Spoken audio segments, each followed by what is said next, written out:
Alice தன்னோட அப்பா அம்மா கிட்ட கர்ப்பமா இருக்கேன்னு சொல்லியிருக்கா. அதை பேசி அவளுக்கு புரிய வைக்க முடியாம சண்டை போட்டதாலதான் அவ கோவிச்சுட்டு அங்கிருந்து ஓடி போயிருப்பா. ஒருவேளை அவளுக்கு பேசி புரிய வச்சிருந்தா அந்த மாதிரி அவ ஓடி போயிருக்க வாய்ப்பே இல்ல. அதே மாதிரி மகளுக்கு இப்படி ஆயிடுச்சுங்கிற குற்ற உணர்ச்சியும் உங்களுக்கு வந்திருக்காது. படத்தோட ஆரம்பத்திலேயே மன அழுத்தத்துக்கான மாத்திரையை மேடி எடுத்துக்கிறாங்கிறத நமக்கு காட்டியிருப்பாங்க. சமீபத்தில் நடந்த ஒரு சம்பவத்தப்போ பாதிக்கப்பட்ட ஒரு பொண்ணுக்கு முதலுதவி கொடுத்து காப்பாத்த மேடி முயற்சி பண்ணிருப்பாங்க. ஆனா அந்த பொண்ணு இறந்துருவா. அவங்களோட ஆள் மனசுக்குள்ள இருந்த அந்த சம்பவத்தை தான் தன் மகளோட கதையில சேர்த்து வச்சு கற்பனை பண்ணிருப்பாங்க.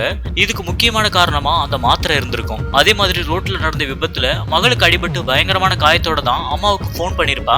இந்த இடத்துல இருந்துதான் மேடிக்கு கற்பனை உலகம் ஆரம்பமாகி இருக்கும். படத்தை நீங்க நல்லா உன்னிப்பா கவனிச்சிருந்தா கதையில வர அந்த மர்மமான இன்னொரு ஜோடியோட குரல் அப்படியே இவங்களோடதா இருந்திருக்கும். இவங்க ரெண்டு பேரோட மனசாட்சி தான் அப்படியே இவங்க கிட்ட பேசி பண்ணுற தப்பு எல்லாத்தையும் சொல்லி காட்டி புரிய வைக்கும். இதுல இன்னொரு கருத்து ஒண்ணு சொல்லிருப்பாங்க.